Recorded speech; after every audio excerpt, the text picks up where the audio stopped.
Nabi SAW tentang bahayanya menjadi hamba dunia. Kita baca hadisnya. An Abi Hurairah radhiyallahu anhu qala Rasulullah sallallahu alaihi wasallam ta'isa abdu dinar, ta'isa abdu dirham, ta'isa abdu al-khamisati, ta'isa abdul khamilati, in u'tiya radiya wa illam yu'ta sakhita, ta'isa wantakas wa idha shika falan taqas. Tuba li abdin akhadha bi inani farashihi fi sabilillah ash'atha ra'sahu mughbiratan qadamah in kana fil hirashati kana fil hirashah wa in kana fi saqati kana fi saqati in ista'dhana lahum yu'dhana lahu wa in syafa'a lam yushaffa'. Rawahul Bukhari. Dari Abu Hurairah radhiyallahu an, Rasulullah sallallahu alaihi wasallam bersabda, celakalah hamba dinar, celakalah hamba dirham, celakalah hamba kain dari sutra, dan celakalah hamba pakaian dari bludru. Jika diberi maka dia redha, jika tidak diberi maka dia murka. Celaka dan merugi. Apabila tertusuk duri maka ia tidak dapat mengeluarkannya. Sebaliknya bahagialah seorang hamba yang memegang kekang kudanya dalam rangka berjihad di jalan Allah, rambutnya kusut dan kedua kakinya berdebu.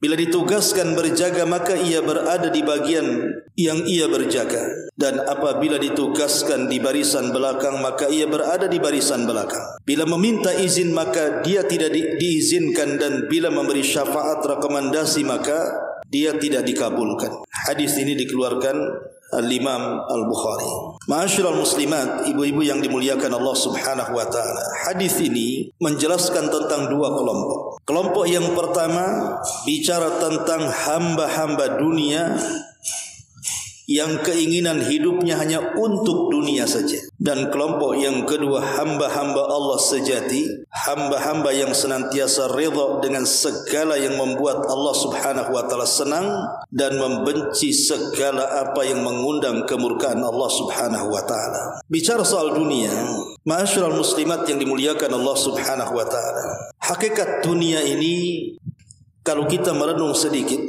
pertama, dunia ini sesuatu yang sedikit. Allah Subhanahu wa taala berfirman, "Qul mata'ud dunya qalilun."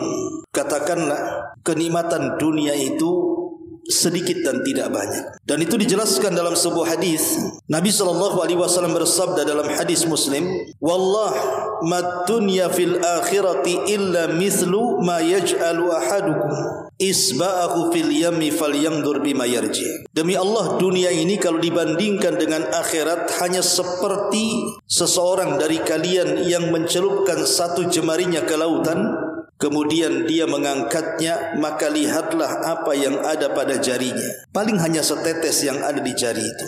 Itulah dunia. Jadi hakikat dunia itu hanya sedikit saja, tetapi hakikat akhirat itu luas seluas-luasnya. Makanya dalam hadis qudsi yang sangat panjang, dalam potongannya Nabi SAW mengatakan, seandainya manusia pertama dan manusia terakhir, kemudian jin dan manusianya berkumpul di sebuah lapangan yang luas, kemudian mereka meminta semua keinginannya kepada Allah Subhanahu wa taala, maka Allah akan berikan semua keinginannya, dan itu seperti jarum pentul yang dipendamkan ke lautan kemudian diangkat.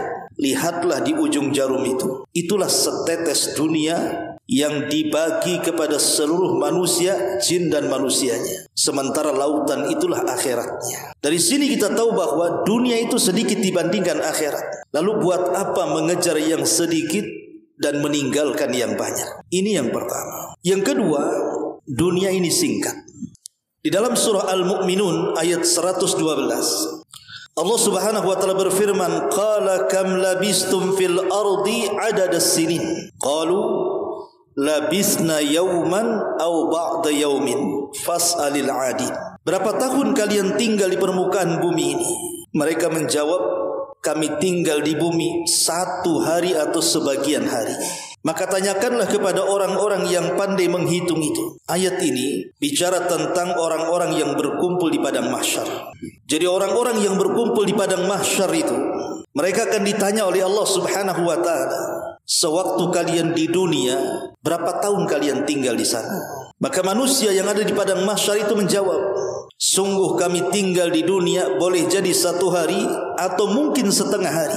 Ya, karena orang akan tinggal di padang mahsyar itu 550.000 tahun lamanya. Sementara manusia di dunia ini paling banyak mungkin 70, 80 atau 100 tahun sudah meninggal. Sementara orang yang berada di akhirat atau di padang mahsyar itu, mereka harus tinggal cukup lama.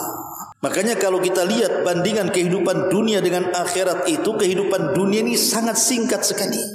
Sementara kehidupan akhirat itu sangat panjang sekali. Makanya ada istilah, sepanjang-panjangnya kehidupan dunia pasti dia pendek, tapi sependek-pendeknya kehidupan akhirat pasti dia panjang. Karena Allah Subhanahu wa taala berfirman, "Inna yawman 'inda rabbika ka'alfi sanatin mimma ta'udun." Sungguh 1 hari di sisi Rabbmu nanti di akhirat adalah seperti 1000 tahun seperti kalian hitung. Artinya 1 hari kehidupan akhirat itu bagikan 1000 tahun kehidupan dunia. Dari sini kita tahu hakikat dunia itu hanya singkat sekali. Ini yang kedua. Yang ketiga, dunia ini penuh dengan ujian dan cobaan. Selama manusia dilahirkan di dunia, maka selama itu manusia akan diuji dan dicoba oleh Allah Subhanahu wa taala. Karena dunia bukan tempat istirahat. Dunia ini tempat ujian yang semua manusia pasti akan melewatinya. Ma'asyiral muslimat yang dimuliakan Allah Subhanahu wa taala. Al-Imam Ibnul Qayyim rahimahullahu taala, beliau mengatakan, "Annallaha subhanahu wa ta'ala khalaqal ghaniyya wal faqira libtila'in wal imtihan." Sesungguhnya Allah Subhanahu wa ta'ala terkadang menciptakan ada manusia itu yang kaya raya. Allah cukupkan kehidupannya. Tapi di lain sisi juga Allah ciptakan manusia itu ada yang miskin papa. Boleh jadi mungkin susah untuk mencari makan dan kehidupan di dunia ini. Tapi dua-duanya, kata Imam Ibnul Qayyim, adalah cobaan dan juga ujian dari Allah Subhanahu wa taala. Si kaya diuji dengan kekayaannya, si miskin juga diuji dengan kemiskinannya. Ma'asyiral muslimat yang dimuliakan Allah Subhanahu wa taala. Karena sering saya ulang-ulang bahwa hakikat kebahagiaan itu bukan ada di harta benda. Betapa banyak orang-orang yang kaya raya itu hidupnya tidak bahagia. Dan bukan pula kemiskinan itu menjadi hidup sengsara. Betapa banyak orang-orang miskin itu yang menikmati hidupnya. Karena hakikat kebahagiaan itu bukan pada kekayaan. Sehingga ada seorang ulama dari zaman salaf, Hisham ibn Malik ibn Marwan, Hisham ibn Malik ibn Marwan rahimahullahu ta'ala, ketika dia sedang tawaf haji, berjumpa dengan Imam Salim, putra daripada Abdullah ibn Umar radhiyallahu anhuma. Karena Hisham ini seorang raja, tentu dunia bagi dia di tangannya. Apapun yang dikehendaki oleh Khalifah Hisham, yang namanya dia khalifah, tentu tinggal bicara saja sudah ada di depannya. Karena dunia berada di genggamannya. Jadi ketika dia sedang tawaf, dia berjumpa dengan Imam Salim, putra daripada Abdullah ibn Umar radhiyallahu anhuma. Lah Salim ini kebetulan sedang tawaf, menjinjing sandalnya yang putus. Kemudian juga pakaiannya lusuh yang harganya tidak kurang daripada 2 dirham. Jadi Hisham ini merasa kasihan dengan Salim, dan sedang tawaf Hisham mengatakan, "Ya Salim, kira-kira apa yang kau hajatkan dariku? Tinggal bicara, nanti aku akan beri." Tapi tiba-tiba Salim marah kepada Khalifah Hisham dan mengatakan, "Ya Khalifah, apakah harus meminta sesuatu kepada selain Allah sementara kita berada di rumah Allah? Aku tidak akan meminta sesuatu kepadamu." Akhirnya kemudian Hisham pun malu dan terdiam. Selesai tawaf dia mengikuti Salim sampai di luar haram. Dikiranya karena dia mengatakan seperti itu karena berada di depan Ka'bah, sehingga Salim bicara seperti itu. Tapi setelah kemudian di luar Ka'bah, di luar Masjidil Haram, maka kemudian Khalifah Hisham ibn Abdul Malik ini mencoba kemudian bertanya kembali kepada Salim dan mengatakan, "Ya Salim, sekarang kita sudah berada di luar haram. Kira-kira apa yang kau hajatkan dariku, aku akan beri." Tapi sekali lagi Imam Salim mengatakan kepada Khalifah Hisham ini dan mengatakan, "Ya Hisham, apakah yang kau maksud adalah kebutuhan-kebutuhan dunia atau kebutuhan-kebutuhan akhirat?" Kemudian sang khalifah mengatakan, ya Salim, adapun kebutuhan akhirat, maka tidak mungkin kau meminta kepada aku. Mintalah kepada Allah Subhanahu wa ta'ala. Yang ku maksud adalah kehidupan dunia, kebutuhan dunia. Mintalah sesuatu, aku akan beri. Maka Salim mengatakan, ya Khalifah, selama aku hidup, aku sangat malu meminta sesuatu kepada Rabb pemegang dunia ini. Bagaimana mungkin aku meminta kepada zat atau kepada dirimu yang tidak memegang dunia? Semasa hidup saja aku malu meminta sesuatu kepada zat pemegang dunia, Allah Subhanahu wa ta'ala. Dialah yang memiliki dunia. Macam mana aku akan meminta kepada orang yang tidak memegang dunia? Karena dunia ini milik Allah Subhanahu wa ta'ala. Maka kemudian sang khalifah pun menangis, kemudian mengatakan, duhai kiranya aku seperti Salim. Masyarul muslimat yang dimuliakan Allah Subhanahu wa ta'ala, begitulah hakikat dunia. Kita ini tidak memilikinya. Semua milik Allah Subhanahu wa ta'ala. Semua datang dari Allah dan akan kembali kepada Allah Subhanahu wa ta'ala. Dan dunia ini ujian terberat bagi kita manusia. Sebagaimana Rasul mengatakan, setiap umat ini memiliki fitnah, dan fitnah umatku adalah dunia. Ma'asyiral muslimin wal muslimat rahimani wa rahimakumullah. Ini yang ketiga, bahwa dunia ini dipenuhi dengan ujian dan cobaan. Kemudian yang keempat, dunia ini sesuatu yang fana. Tidak ada manusia yang hidup selamanya di dunia. Seandainya mereka para nabi sekalipun, manusia-manusia mulia yang kita kenal sebagai para nabi, ulul azmi minar rusul sekalipun, mereka semua sudah meninggalkan kita. Tidak ada satupun nabi yang masih hidup sampai hari ini. Bahkan Nabi kita Muhammad sallallahu alaihi wasallam di usia 63 tahun juga meninggal dunia. Kalau seandainya manusia semulia para nabi dan rasul, mereka meninggal dunia, macam mana kita yang bukan nabi? Tentu lebih layak untuk tidak hidup lama di dunia. Sementara para nabi yang manfaatnya sudah jelas kepada manusia, membawa keberkahan hidup mereka dunia dan akhirat saja, mereka diwafatkan. Macam mana pula kita yang terkadang tidak memberikan manfaat untuk diri, bahkan untuk orang lain, menginginkan hidup selamanya. Makanya dunia itu sesuatu yang fana. Itulah hakikat dunia. Ma'asyiral muslimat yang dimuliakan Allah Subhanahu wa ta'ala. Aisyah radhiyallahu anha, ummul mukminin, ketika beliau sudah tua, sudah sepuh. Aisyah itu kan buta matanya. Setelah dia tua, buta matanya. Jadi sebelum wafatnya Aisyah radhiyallahu anha ini, dia selalu menyedekahkan seluruh barang-barang yang ada di rumahnya. Jadi terkadang dia meraba-raba dengan kebutaannya. Kalau ada barang, kemudian dipanggil pembantunya dan mengatakan, kemarilah, ambilkan barang ini, sedekahkan kepada fulan ibn fulan. Maka besoknya gitu lagi, dia meraba-raba ada barang lagi, dia mengatakan kepada pembantunya, wahai fulan, ambillah barang ini, sedekahkan kepada fulan ibn fulan.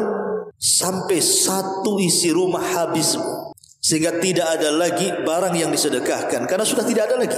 Sehingga kemudian Aisyah mengatakan kepada pembantunya dalam kondisi buta, carikan barang lagi, aku ingin bersedekah. Kata pembantunya, wahai ummul mukminin, sudah tidak ada barang, sudah kau sedekahkan semuanya. Kemudian pembantunya mengatakan, kenapa kau lakukan seperti itu wahai ummul mukminin?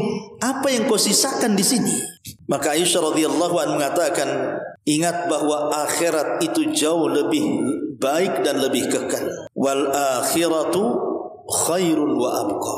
Akhirat itu lebih baik dan lebih kekal. Jadi Aisyah radhiyallahu anha mengajarkan kepada kita bahwa dunia ini fana, akhirat itu kekal.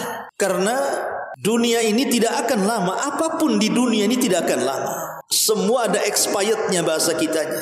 Tidak ada yang kekal di dunia. Sebutkan apa yang kekal di dunia. Tidak ada yang kekal di dunia ini. Mau manusianya, mau binatangnya, mau jinnya, mau malaikatnya, mau tumbuh-tumbuhannya, semua ada waktu hidup mereka. Pasti satu hari mereka akan mengalami kematiannya.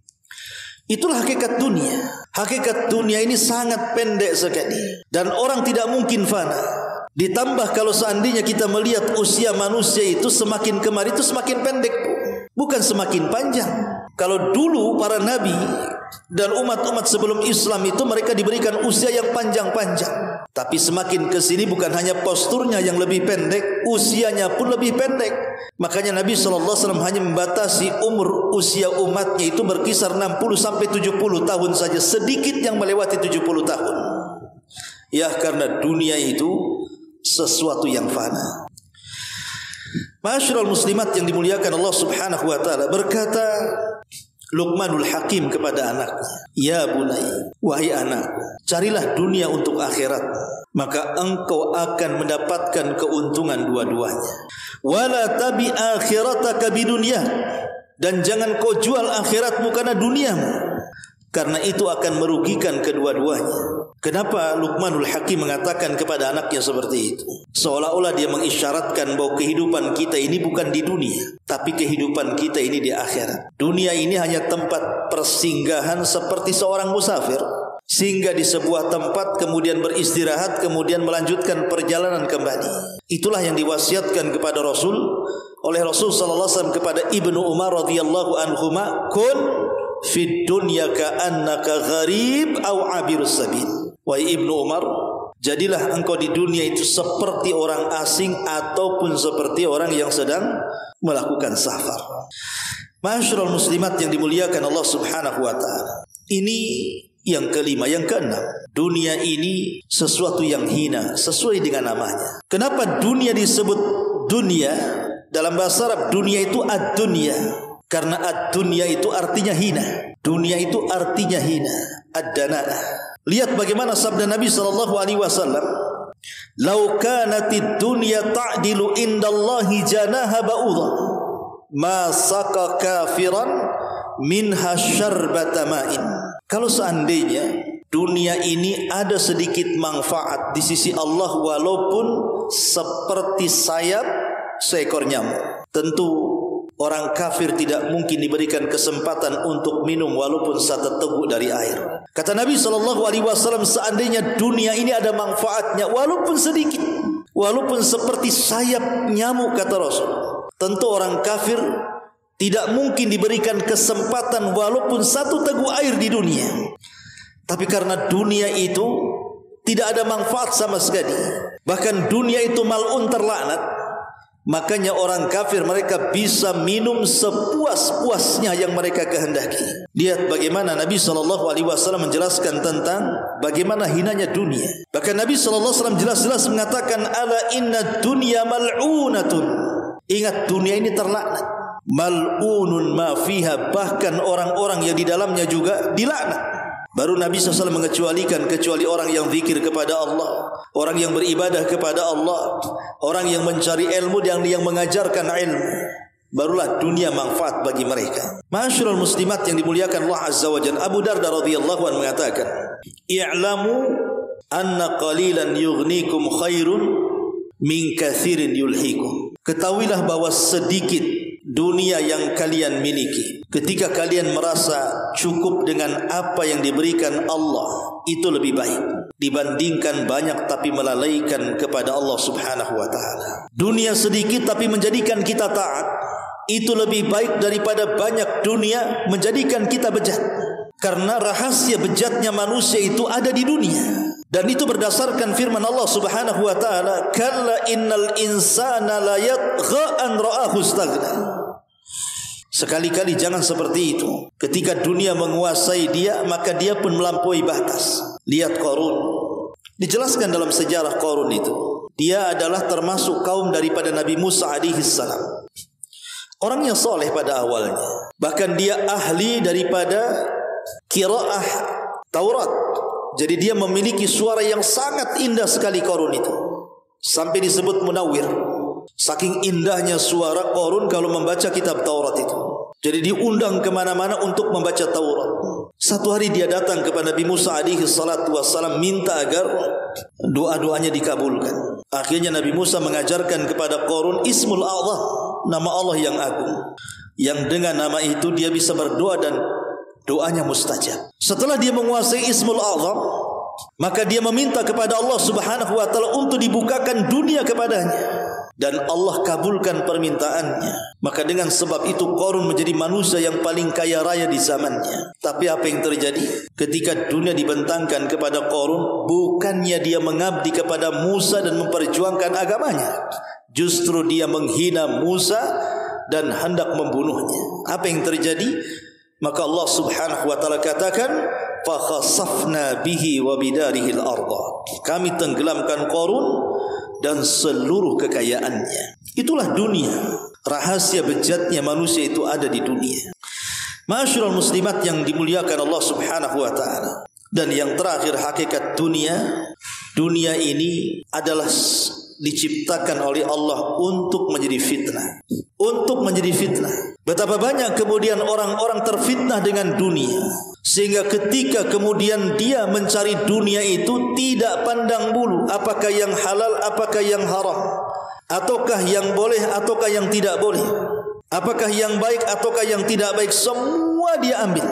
Nabi SAW mengatakan, ya'ti 'alan nasi zamanun la yubalil mar'u bima akhadal mal aminal halali am minal harami.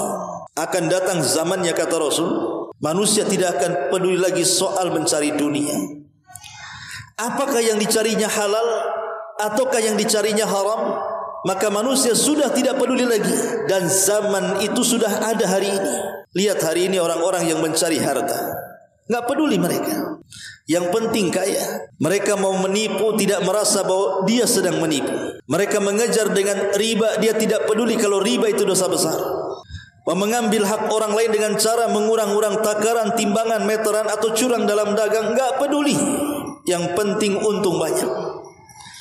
Begitulah kondisi dunia memfitnah manusia, sehingga ketika mencari dunia sudah tidak peduli. Atau bentuk fitnah dunia itu al-mubalaghatu fil ishtighal, berlebih-lebihan ketika menyibukkan diri dengan dunia.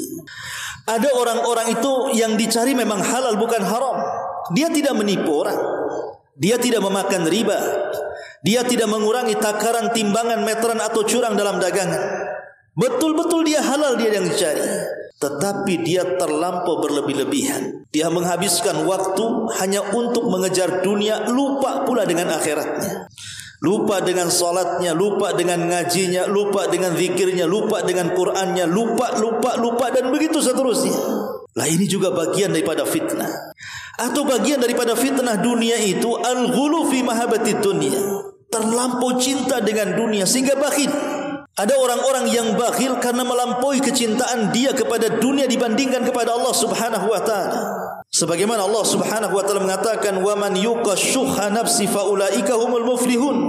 Orang-orang yang mereka mampu melawan rasa kikirnya, maka mereka termasuk orang-orang yang beruntung. Tapi sebaliknya, orang-orang yang kikir karena terlampau cinta dengan dunianya, maka mereka termasuk orang-orang yang rugi.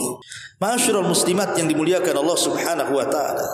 Al-Imam Asy-Syafi'i rahimahullahu taala sampai mengatakan, "Man ghalabat alaihi shiddatus syahwah li hubbil hayati alzamathul ubudiyyatu li ahliha." Barang siapa yang terkalahkan syahwat dengan syahwat kecintaan dia kepada dunia, maka syahwat itu akan melazimkan, mengharuskan dia menyembah dunia tadi. Orang kalau sudah cinta dunia, lama-lama disembah tuh dunia tuh. Orang kalau menyembah syahwat, lama-lama dia mencintai syahwat dan menyembah syahwatnya. Itulah yang dimaksud hadis yang kita baca ini, ta'isa abdud dinar wa ta'isa abdud dirham. Celaka hamba dinar dan hamba dirham. Ma'asyiral muslimin yang dimuliakan Allah, muslimat yang dimuliakan Allah Subhanahu wa taala. Maka bagian daripada fitnah dunia adalah melampaunya kecintaan sehingga hati terpaut dengan dunia. Dan yang keempat, bagian daripada fitnah dunia, terkadang dunia ini membutakan mata dia. Dia tidak bisa memandang mana hak, mana batil. Dia tidak bisa memandang mana yang benar, mana yang salah, karena tertutup dengan dunianya. Dan ini sangat bahaya, karena kalau sudah tertutup kebenaran dari dunianya, maka susah mendapatkan hidayah dalam hidupnya. Sehingga orang memandang bahwa ketika ada orang yang penuh dengan dunia, dia anggap lebih mulia dibandingkan orang-orang yang beragama. Dan itu paling banyak di masyarakat. Orang lebih menghargai orang-orang yang penuh dengan dunia dibandingkan orang-orang yang betul-betul menggeluti agama. Subhanallah. Contoh sederhana, ketika ada orang yang memiliki anak perempuan kemudian dipinang, yang satu orang kaya, yang satu pula miskin tapi pandai agama. Orang lebih memilih yang jelas-jelas dunianya dibandingkan yang tidak jelas dunianya walaupun dia pakar agama. Lah inilah kalau sudah dunia menutup, dia tidak bisa lagi memandang mana kebahagiaan untuk dunia dan akhiratnya, mana kebahagiaan yang hanya semata-mata dunia tapi tidak sampai ke akhiratnya. Itulah fitnah dunia. Ma'asyiral muslimat yang dimuliakan Allah Azza wa Jalla. Baik, perhatikan hadis ini. Nabi SAW mengatakan, ta'isa abdu dinar wa ta'isa abdu dirham. Celaka dan binasa hamba-hamba dinar dan hamba-hamba dirham. Hamba dinar, hamba dirham ini kinayah daripada hamba uang. Ya, kalau kita katakan mata uang di dunia ini kan macam-macam. Bisa rupiah, bisa ringgit, bisa dolar, bisa euro, bisa real, macam-macam. Bisa junaih dan begitu seterusnya. Maka terkadang ada di antara manusia, kalau di negeri kita tentu hamba rupiah. Kalau di Malaysia mungkin hamba ringgit, kalau di Singapura hamba dinar, itu hamba dolar dan begitu seterusnya. Apa maksudnya di sini? Hamba itu artinya menundukkan diri kepada tuannya. Jadi kalau Abdullah hamba Allah artinya menundukkan diri kepada Allah yang menciptakannya. Ketika disebut abdu dinar, hamba dinar atau hamba dirham, artinya dia menundukkan diri kepada dinar dan dirham, kepada rupiah, ringgit dan dolar dan begitu seterusnya. Karena begini Bu, logika. Ada orang-orang itu ketika dia miskin, dia masih punya cita-cita baik. Dia berangan-angan dalam hidupnya, kalau saya kaya, inginlah saya bantu masjid, bantu pesantren, bantu panti asuhan, bantu orang-orang fakir, anak-anak miskin dan begitu seterusnya. Ada orang-orang itu ketika susah punya pemikiran positif, seolah-olah ketika dia sudah kaya dia bisa mengatur kekayaan. Tapi apa yang terjadi? Setelah Allah bentangkan dunia kepadanya, mungkin enggak dia yang mengatur dunia atau dunia mengatur dia? Sedikit sekali orang yang mampu mengatur dunia. Kebanyakan orang itu diatur dunia. Dan kalau dunia yang mengaturnya, maka cita-cita mulia sewaktu miskin setelah kaya itu hanya dongeng belaka Bu.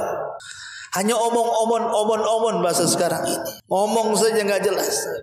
Iya, waktu miskin Anda ngomong seperti itu. Kalau sudah kaya belum tentu. Cita-cita ketika miskin ingin membantu, ingin membangun pesantren, membangun masjid, menolong orang-orang miskin dan begitu seterusnya, itu hanya omong kosong. Karena kalau dunia sudah di tangannya, terkadang betapa banyak orang yang kemudian terobahkan dengan dunia. Umar bin Khattab radhiyallahu anhu, ketika dia mendengar Palestina jatuh ke tangan kaum muslimin dalam perang Al-Quds yang dipimpin oleh Abu Ubaidah ibn Jarrah dan juga Khalid bin Walid radhiyallahu anhuma. Kebetulan Padri yang memegang kunci Baitul Maqdis, dia tidak mau menyerahkan kunci itu kecuali kepada khalifah kaum muslimin, maksudnya Umar ibn Khattab. Akhirnya kemudian Umar pun datang dengan Aslam pembantunya berdua saja dari kota Madinah menuju Palestina. Subhanallah, berani dia berdua saja. Padahal dia pemimpin kaum muslimin kan. Dia tidak takut di jalan dicegat orang dan begitu seterusnya kan. Tapi itulah Umar bin Khattab. Ketika sampai di Syam, di Palestina, maka dia bertanya kepada orang-orang, di mana tenda pemimpinku Abu Ubaidah ibn Jarrah. Akhirnya kemudian orang-orang mengantar Umar bin Khattab radhiyallahu anhu ke tendanya panglima perang Abu Ubaidah ibn Jarrah radhiyallahu anhu. Satu di antara 10 sahabat yang dijanjikan masuk surga itu. Ketika masuk kepada tendanya, rupanya di tenda jenderal perang Abu Ubaidah ibn Jarrah itu tidak ada satupun barang berharga di situ. Aneh, seorang jenderal yang sudah mengalahkan negeri-negeri dan negara-negara, dia tidak pernah mengoleksi barang-barang mahal di tendanya. Kosong, tidak ada apa-apa. Kemudian Umar bin Khattab radhiyallahu an ingin menguji lagi. Dia bertanya kepada pengawalnya dan mengatakan, coba tanya apa yang dimakan Abu Ubaidah dengan apa yang dimakan prajurit perang yang ada di sini. Akhirnya datangkan makanan. Rupanya apa yang dimakan Abu Ubaidah itu pula yang dimakan para prajuritnya. Tidak bisa dibedakan makanan jenderal dengan makanan prajuritnya. Maka Umar bin Khattab radhiyallahu anhu ketika berjumpa dengan Abu Ubaidah, dia menangis dan mengatakan, ya Abu Ubaidah, kulluna ghayyaratna dunya illa anta ya Abu Ubaidah. Wahai Aba Ubaidah, kami semua terobahkan dengan dunia kecuali engkau. Kami semua dirobah dengan dunia kecuali engkau wahai Abu Ubaidah. Subhanallah. Umar mengatakan kulluna, kita semua. Ini yang mengatakan Umar radhiyallahu anhu, manusia terbaik kedua setelah Abu Bakar, setelah Nabi. Dia mengatakan kulluna ghayaratna dunya, kami semua terobahkan dengan dunia kecuali engkau wahai Abu Ubaidah. Kalau Umar saja mengatakan kami semua terobahkan dunia, apalagi kita yang ketika miskin berangan-angan, bercita-cita kalau sudah saya kaya saya akan begini dan begitu. Gedabru saja bahasa saya itu, nggak jelas omongannya. Karena kalau sudah kaya pasti dunia akan merubah dia, bukan dia yang merubah dunia.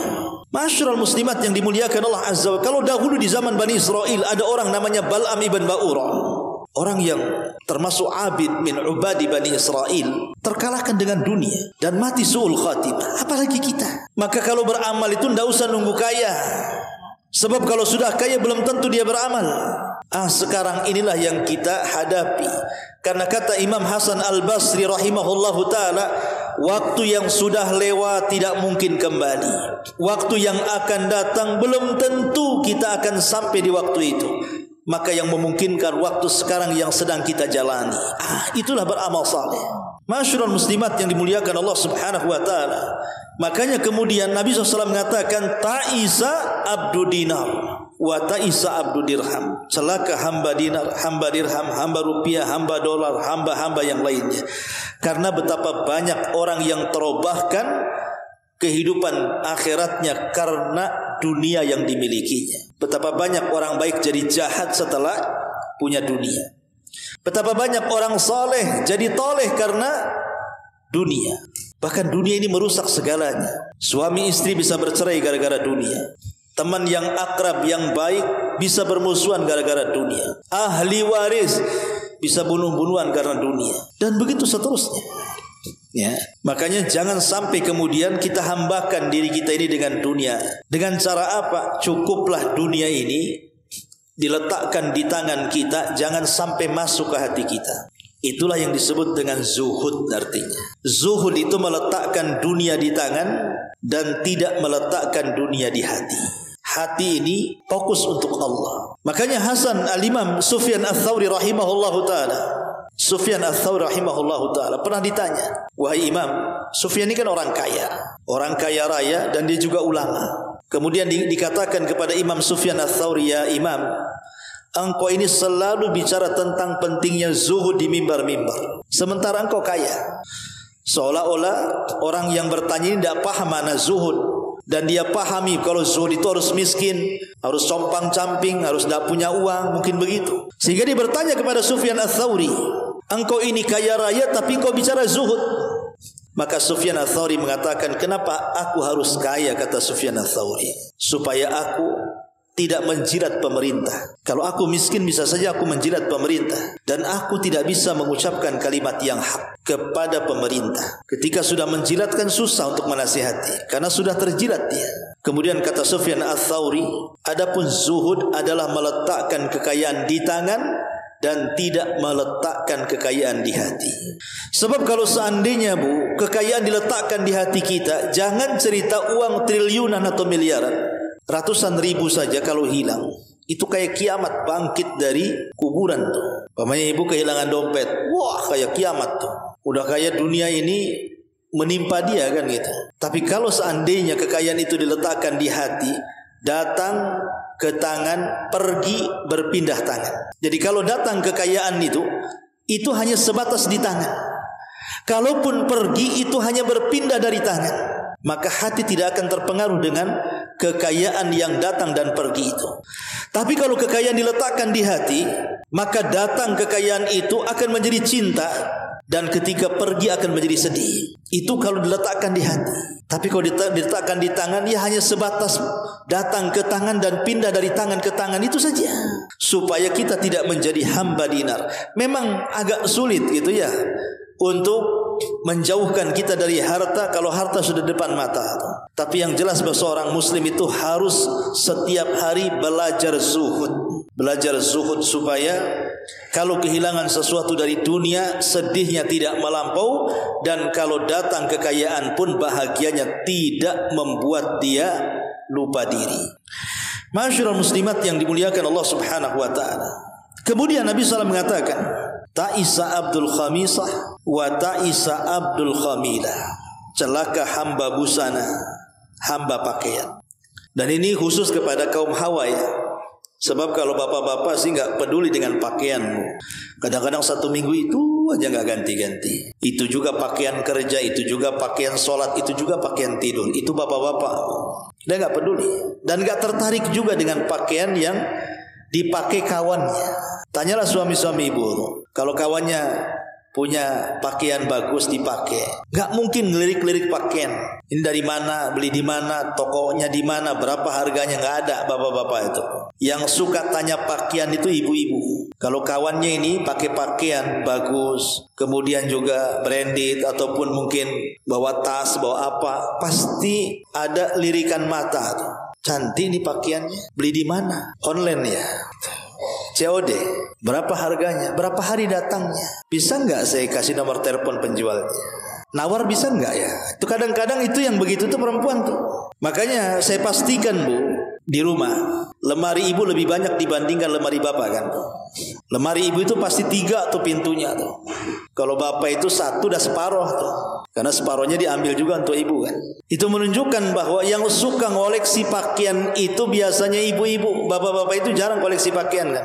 Tidak mengapa ibu itu membeli pakaian baru, tidak ada masalah. Karena Rasul mengatakan, apakah orang itu dikatakan sombong wahai Rasul ketika menggunakan pakaian baru, sendal baru dan begitu seterusnya? Kata Rasul, tidak. Sombong itu, kata Rasul, ketika merendahkan orang dan menolak nasihat. Artinya tidak dilarang. Cuman yang jadi masalah, terkadang ada seorang akhwat itu lupa diri. Otaknya itu hanya pakaian saja. Kalau dia pegang handphone, dia tidak pernah lihat YouTube pengajian, dah. Atau mungkin dia lihat di Google artikel-artikel yang perlu dibaca dari akidah, fikih atau enggak. Itu yang dibuka Tokopedia atau mungkin aplikasi belanja yang lain yang dilihat itu kalau enggak sandal, tas, pakaian kan gitu. Padahal ibu bukan penjual juga. Kalau penjual sudah wajar ya. Lah ketika kemudian ibu disibukkan setiap hari seperti itu, hanya kemudian mengecek harga pakaian, model pakaian, harga tas, model tas, harga sandal, model sandal, dan begitu seterusnya, seolah-olah waktunya hanya untuk itu saja. Itulah yang disebut dengan ta'isa abdul khamisati wa ta'isa abdul khamilati. Celaka hamba busana. Ibu sudah menghambakan diri kepada busana, kepada tas. Ujung-ujung tasnya jadi tuhannya, sendalnya jadi tuhannya, pakaian jadi tuhannya, perhiasan jadi tuhannya, dan begitu seterusnya. Nabi SAW sudah melarang 14 abad yang silam kan? Dan sekarang jadi sebuah kenyataan. Itu umahat yang sudah ngaji. Jangan cerita umahat orang-orang yang awam di luar sana. Oh, lebih parah lagi, yang sudah ngaji saja parahnya gak ketulungan, apalagi orang-orang di luar sana. Maka Rasul di sini mengingatkan jangan sampai jadi hamba pakaian. Pakaian itu hanya untuk menutup aurat. Makanya kenapa dilarang juga pakaian syuhrah itu. Syuhrah itu pakaian di mana ketika ibu memakai pakaian itu menjadi sorotan pandangan orang. Jadi di sini Nabi SAW mengatakan ta'isa abdul khamisati wa ta'isa abdul khamilah. Kemudian Nabi SAW mengatakan in u'tiya radhiya wa illam yu'ta sakhita. Kalau dia diberi, maka dia senang. Kalau tidak diberi, maka dia murka. Ada orang-orang yang seperti ini dalam kehidupan dunia ini. Ada orang yang suka menengadahkan tangan di bawah dan tidak suka memberi tangan di atas. Kan ada orang-orang yang kita katakan mengemis, meminta-minta, berpangku tangan kepada hidupnya orang. Kalau dikasih senang dia kan, tapi kalau dikasih dia murka. Padahal sebaik-baik rizki itu adalah yang dicari dengan keringatnya. Lihat para nabi, mereka mencari rizki dengan keringatnya. Bahkan ada sebagian para nabi itu mereka ke hutan cari kayu bakar, diikat, dijual.